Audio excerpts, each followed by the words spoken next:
When you file your 2026 tax return, you face one of the most important binary choices in the entire tax code. Do you take the standard deduction, or do you itemize your deductions on Schedule A? For the last several years, the vast majority of Americans, nearly 90%, took the easy route and used the standard deduction. However, for the 2026 filing season, the math has fundamentally changed. Thanks to the One Big Beautiful Bill Act, OBBBA, the rules for Schedule A have been overhauled, and for many homeowners and high earners, itemizing is suddenly the smarter, more profitable move. Today, we are going to break down every line of Schedule A to help you decide if it's time to stop taking the standard route. The most explosive change on Schedule A for 2026 is found in the State and Local Taxes section, commonly known as the SALT deduction. For years, taxpayers were frustrated by a strict $10,000 cap on how much they could deduct for state income taxes and property taxes combined. This SALT cap effectively penalized people living in high-tax states.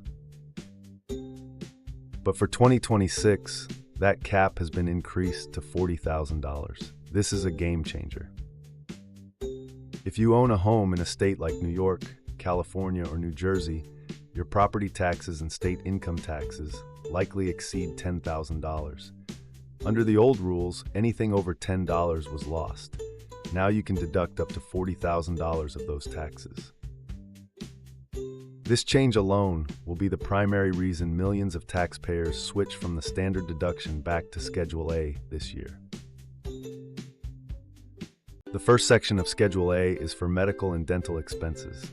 The rule here is strict. You can only deduct the portion of your medical bills that exceeds 7.5% of your adjusted gross income, AGI. If your AGI is $100,000, the first $7,500 of medical bills don't count toward your deduction. However, in 2026, keep in mind that medical expenses include more than just doctor visits.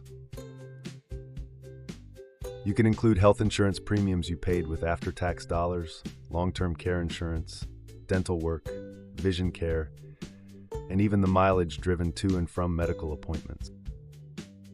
If you had a major surgery or significant dental work in 2025, this section can provide a massive boost to your itemized total. The next heavy hitter on Schedule A is interest you paid, which primarily covers mortgage interest. Under the OBBBA Act, you can deduct interest on up to $750,000 of mortgage debt used to buy, build, or substantially improve your primary or second home. With interest rates having been higher in recent years, your annual mortgage interest might be quite significant. When you combine your mortgage interest with the new $40,000 SALT cap, many homeowners will find that their total itemized deductions easily surpass the $15,750 or $31,500 standard deduction thresholds. This makes Schedule A a powerful tool for middle-class homeowners to significantly lower their taxable income. The Gifts to Charity section is where you report your generosity. For 2026, you can generally deduct cash contributions to qualified charities up to 60% of your AGI. One pro tip for your viewers: remember that charity isn't just cash. It includes the value of clothing or household goods donated to organizations like Goodwill, as well as out-of-pocket expenses you incurred while volunteering. If you donated more than $250, make sure you have a written acknowledgement from the charity. If you donated non-cash items worth over $500, you'll also need to fill out Form 8283 and attach it to your return. To determine if you should use Schedule A, you simply add up your medical expenses above the 7.5% floor, your state and local taxes up to $40,000, your mortgage interest, and your charitable gifts. If that total is higher than your standard deduction, you file Schedule A. For 2026, remember the standard deduction benchmarks: single, $15,550, married filing jointly, $31,500, head of household, $23,625. If your itemized total is even $1 higher than these amounts, itemizing will save you money.